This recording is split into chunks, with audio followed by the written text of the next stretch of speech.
Good morning friends, आमी money. आज बृहस्पतिवार। आज के बानाচ্ছি रसुन पटल।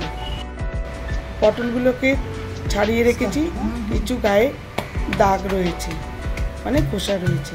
আমি এবারে ওগুলোকে ভালো করে থেতো করে নেব শিলের মাধ্যমে। এবার আমি একটা পাত্রে রসুন, কালো জিরে আর কাঁচা লঙ্কা রেখেছি। এবার গ্যাসটা জ্বালিয়ে প্যানটা বসালাম।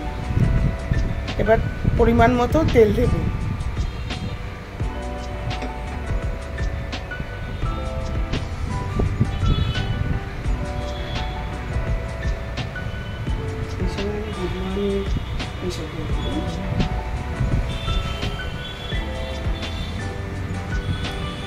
তেলের মধ্যে এবার আমি কালো জিরে ফোড়ন দেব।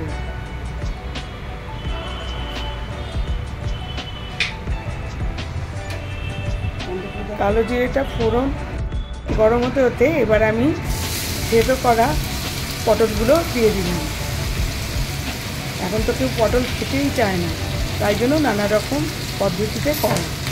সবাই এটা করলে পরে খেয়ে দেখবে, খুব ভালো হবে, অন্যরকম টেস্ট আসবে।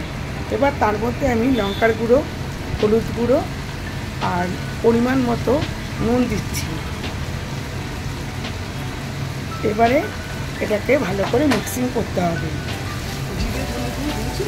যেটা বলছিলাম, পটল কেউ খেতে চায় না, কিন্তু নানা রকম পদ্ধতিতে পটল বানালে অবশ্যই খুব টেস্টি হবে এবং তখন সবাই ঠিকই ভালো মতো করে খাবে।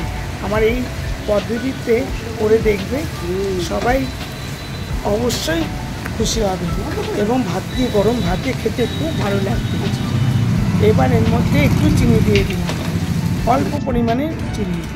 এবার তার মধ্যে রসুন, কালো জিরে আর কাঁচা লঙ্কার যে পেস্টটা, সেই পেস্টটা দিয়ে দিলাম। এবার ভালো করে পুরো জিনিসটা মিক্সিং করতে হবে। অল্প পরিমাণে জল দিয়ে দিলাম, মশলা ধোয়া জলটা দিলাম। এবারে আরও কিছুটা জল দিয়ে দেব সেদ্ধ হওয়ার জন্য, পটলটা সেদ্ধ হওয়ার জন্য।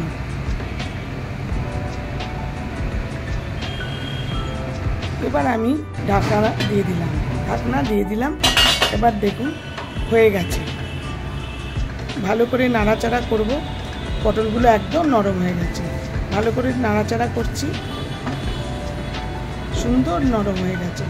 আমার রসুন পটল ডান। দেখো তোমরা কি সুন্দর টেক্সচার এসছে, খুব সুন্দর টেক্সচার এসছে। Thank you for watching. Please subscribe.